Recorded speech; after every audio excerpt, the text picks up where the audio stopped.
studying law at SLU. Starting law school in August. Comedian I'm gonna be slash lawyer. Oh boy, That's comedian slash lawyer. I got to get some respect at some point during my life. That's what. Talk about this during the podcast. Yeah, I left that out because I knew you'd see it. I'm like, I'm gonna get impressed from somebody with this SLU law piece of paper. Everybody, we already hopped right into it. We're back. Words with Wayman. Everybody, thank you so much for tuning in. Joining me, a phenomenal fine art painter.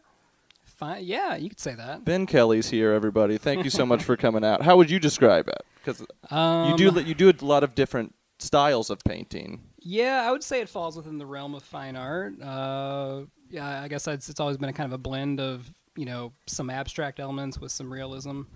So yeah, paintings. Yeah, painter. I'm a painter, but not like house painting, like art. There we go, art painter. Yeah, that's awesome. How'd you get into painting? Well, so I went to school and majored in graphic design, and I had to take a couple painting classes for that major. And I hated painting at first because I was used to drawing, and I was used to getting all the fine detail in. And I had to take, I think, 3 painting courses for that. And the first course I hated it, then I started to really appreciate it. But once my dad actually had saw some paintings I had done through those courses, and he asked me to do a painting of him and my grandpa on this Ireland trip they went to. Awesome. And he paid me for it. So I was like, that's pretty cool. That's a sweet gig. Yeah. And that turned out really well, and I had a couple commissions from some other family members and then their friends, and it kind of just blossomed from there. Yeah, that's a nice kind of fortuitous way to fall into it. Yeah, it was unexpected. Did you think that you were attracted to it and you kind of didn't like it at first but maybe liked it later because it was harder than drawing was for you? It was challenging, but it's just a completely different animal. It's not really jumping in and finding like the fine detail at first. You kind of work in blocks and start large and then come down into the detail like later on. Yeah. So it's a completely different process, and it's kind of retraining the way you look at things. Yeah, that's kind of cool. Which I found fascinating. Yeah. Yeah, and it changes all the time too. I think learning about lines and brush stroke and everything like that. It's just you're right. It's a completely different beast. Does. And color schemes and what happens when you juxtapose different colors together, and you get emotions into it and things like that. So it's ever evolving. Did you have a lot of good professors that were teaching you painting?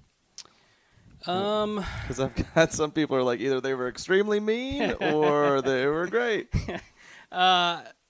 Yeah, no, honestly, I guess I took 2 classes in Nashville when I went to school and 1 at SLU. And I forget the professor's name at SLU, but he was awesome. That's when I really got into it. That was like the 3rd class I took. Nice. I didn't care for the first professor. He kind of had an attitude. Yeah. But the guy from SLU was amazing, and he showed us some of his work, and I was like, I could really get into this. Yeah. This is awesome. So, yeah.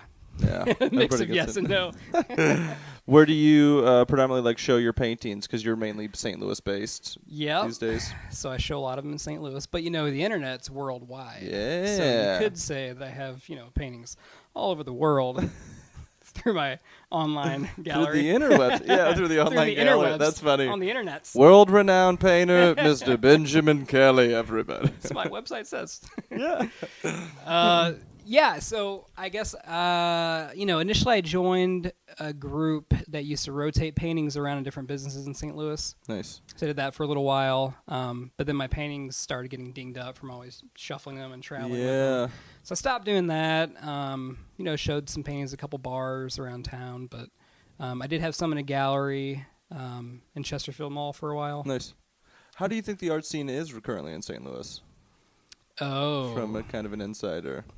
That's a good question. I've heard. My friend said it's kind of tough, and she's a local. Yeah. Well, that's good to know. I never really went off for it. Painting for me, it's never really been about paying the bills. So luckily, I haven't had to depend on it.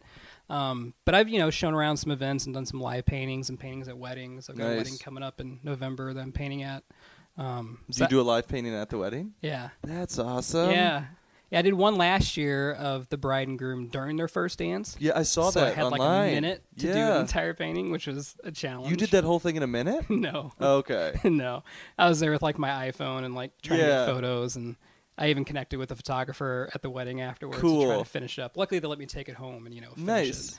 So that was good. Otherwise, it probably just been a That's couple super shapes. cool. Is that like a big thing that did you see that somewhere? Or is that something you kind of It's like saw? a new deal. Yeah. Brides are always trying to do like the newest stuff. What's the hottest new thing? Yeah, they don't want their wedding like everyone else's. No. So, all right, I'm gonna have some dude paint our first dance. That's pretty awesome. Yeah. That sounds just like a fun, different thing that you could crazy. do at your wedding. Luckily, this upcoming one, I'm just painting a tree because their first kiss was under this willow tree. Whoa. So I can paint trees. I paint those pretty often, so that'll be a little bit easier. Do you find yourself going more towards that? Because I know you do a lot of female forum stuff, and there is a lot of trees. Do you? Yeah, I go after kind of things that interest me and inspire me. Obviously, the female form is very inspiring.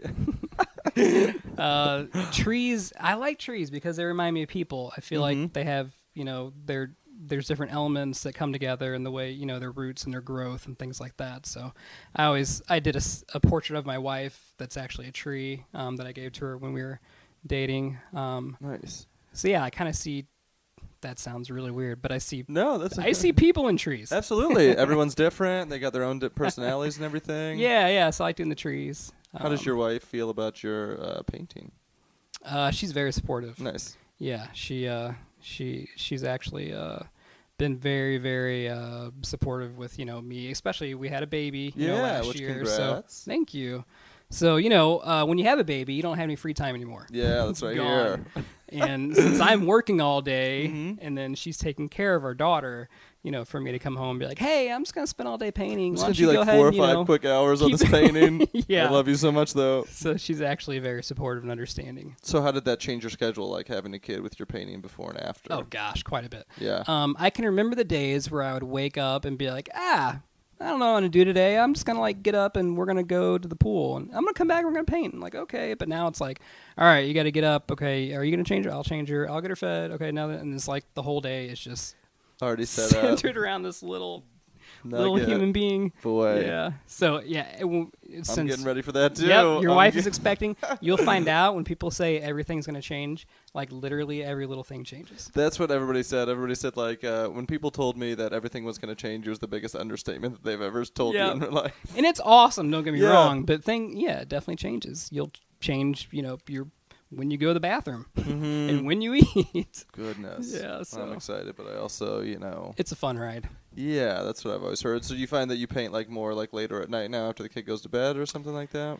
At night I'm usually pretty exhausted unless I'm trying to if I have a commission I'm trying to finish up.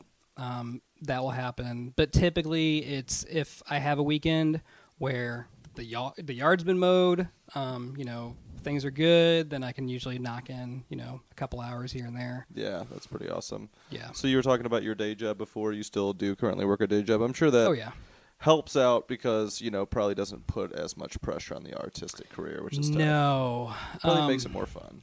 It does. I can paint, I really paint paintings for me, and it's great, when someone connects to them and wants to buy one. I had paintings in a gallery and I hated it. Because a painting would sell, and then the owner would be like, "Oh, paint more just like that." And it's like, man, I don't want to paint that again. I want to do something new. I had a fine art painter that I interviewed a couple months back, and he said that he would take his paintings to his dealer, and he'd be like, "I love this. I'll give you $500 for it if you just change this top corner of it all." And he was like, "That's the biggest argument." Yes. Because do I change it to get that money? But he made all of his money off it, so he would change it. And I would too if I was depending on it. It's the give and take. If I was depending on it, I could do it a lot more. But since I'm not depending on it, I can kind of paint what I want. Yeah. So there's that trade off. But so you do graphic design at your day job too? No, it's more online marketing. Cool. Advertising and things like that. Building Nice. websites. So it's SEO. Yeah, still, somewhat creative at least. Probably creative. Oh, yeah. I majored in graphic design, so yeah, I definitely had that side of me, but we got designers, so I don't have to do it. Yeah, that's kind of nice. At least you're not just going and working some corporate job where you get no touch of creativity. Yeah, I work with a lot of creative people, which is awesome. Yeah, especially the advertising and marketing field. Yeah. How do you decide what subjects to paint? I've always wondered about that because it seems tough. Yeah, that's good. Well, the short answer is, where I find inspiration. Just being outside, on a nice day, looking at, some trees or clouds. Do you take your own pictures and stuff? Yeah. All the time with my phone, typically. So there's that side of it, but oftentimes I'll be inspired, but I won't have time to paint. So I find myself writing down ideas for later for that weekend where like I have time and it's like, oh, cool. Here's a list of things that, I thought about doing. So I usually have ideas, revolve around in my head. Nice. As soon as I can get to those ideas. It sounds like then you paint decently fast then. So how long does it take you to finish a painting? Oh, man. It depends on what the painting is. Like a portrait of somebody is going to take a lot longer. Yeah. But, some of the more like abstract splatters with flowers, I can knock those out, within 5 to 6 hours maybe. Nice. I have to allow for drying time with some of that. Yeah. But back in the day, man, I'd wake up on a Saturday morning and paint all day and shell out a few paintings. Wow. Which was awesome. That is awesome. Do you do oil? Do you do acrylic? What's your... Oils primarily. I'll throw in some acrylics here and there. Household paints. Nice. Yeah, whatever. Whatever's around. Blood. Whoa. Not really. Maybe if I cut myself. Not really, but seriously. Possibly. Yeah, sometimes mine. Sometimes you got to put the blood in there. That took a creepy turn. Yeah, I mean, it should. That's what this podcast's about. Words with Wayman. Sometimes it gets creepy. What's your proudest accomplishment so far as a painter? I know that you did a book cover. Yeah, I would say that was awesome. How did that come aside about? from your podcast. Yeah, this illustrious podcast. This is number 1. With Number 2 on the list. I appreciate that. yeah, it became a book cover. Unfortunately, I don't speak Norwegian. No. Yeah, okay. Swedish. I forget what language it was in, but I got a sunset painting, and it's a cover of a book, and I got a few copies of the book sitting around the house. Did they contact you for that after seeing a painting, or? Yeah, this guy Marcus, he was a publisher. He just sent me an email through the website one day, and he was looking for a painting to embody this whole theme within this book, and he wanted to use mine. I was like, okay, SEO optimization coming back. Right? The theme of this. I know SEO. That's really exciting. Yeah, I mean that must feel good. I feel like I told you, I do comedy, but especially for painting, it seems like it is this thing that you do predominantly by yourself. So recognition Spend for a lot of time by myself. Yeah. So I mean, I always feel that the true test of strong individuals is how much time they can actually spend by themselves. I like that because a lot of people can't.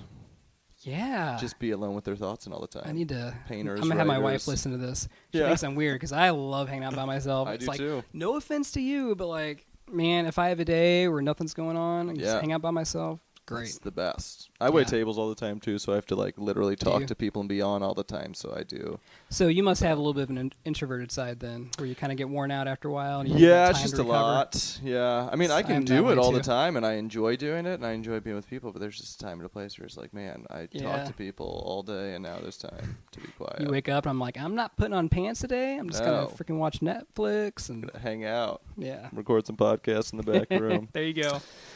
Do your coworkers know? We talked about this for a quick second off the air, but do your coworkers know about your painting? I've only told, I think I mentioned it in the interview when the CEO was asking me what my passions are outside of work. Nice. But other than that, most people don't know. Pretty awesome. I mean, I feel like that absolutely means that you're humble, and it's not like something that you need to bring, but I'm sure it's not something that you're just hiding. Yeah. I'm sure it's just not something that's come up in conversation. Yeah, it's just not, I mentioned before, but like I've met some people who, it's like all they talk about, and it's like, okay, I get it, you're an artist, and I never wanted to be quote, that unquote, person, artist. but I probably, go too far on the other side where like I just never bring it up, because I've had people be like, why didn't you tell me you paint? Oh my gosh, I heard this and I saw your website, and it's like, well, I never got around to it. Yeah, I think that's cool. I mean, not only is it awesome that you have a passion for that, but I think that your job is more creative leaning too. So a lot of people that are in like the marketing and advertising fields, I feel like are just generally artistic and creative. They are. I mean, like everyone I work with, they all have their side hobbies, whether it's photography or painting. It's cool. It is really cool. Yeah. I feel like that is, you kind of have to have that. I always ask people that whenever I talk to them or meet them, I say, what do you do for work? And then they'll tell me, and I say, what do you really do? Like, what's the actual thing that you do? Because that's, I feel like, the true test of a person is. It is. What creative very outlet much they have. Yeah, absolutely. Well, I think that's coming down. We're getting down to the end of the first episode. Like I told you, these things go pretty quick. Before we get out of here, just kind of a reason I do this is to give advice to like younger people out there. So if you would have any advice for something that's like thinking about getting into painting, or graphic design or something like that, what would it be? Don't ingest the paint. It's toxic. I've all learned if that it's oil. too many times. You've got that. Don't sheet, pull a that Vincent Van sheet. Gogh and paints. Yeah, so I guess when I was growing up, I knew I had, especially went to college, I knew I had an artistic side, and I wanted to do something within art, but my family, a lot of the guys in my family are very business savvy, and I guess a part of me was like scared that maybe, they wouldn't be supportive. Yeah. So I chose graphic design because I was like, oh, I can have a business application. Absolutely. As it turned out, my dad was very supportive, which is awesome. So I would just say, man, just follow your passions, especially when you're young. Like, you got your life ahead of you. Just go for it. That's awesome. Yeah. Because a lot of comics say, don't do it. That's predominantly what comedians say. Yeah. So I'm glad some optimism. Yeah. Well, if you suck at it, just make sure you have a real job, too. Yeah, absolutely. Well, that's just even like better. Me. So before we get out of here, do you just want to give people where they can find you on the internet and stuff, so if they want to look you up? Yeah. So my website is sometimesbenpaints.com. And I'm on Instagram as well and Facebook. Though I probably don't use Facebook that often, so probably stick with Instagram and the normal website. Awesome. Find it. Check them out, everybody. sometimesbenpaints.com. Wonderfully SEO optimized site. Bam. We will be right back with a part 2 with art painter Ben Kelley. Everybody, thank you so much, and we will see you all soon.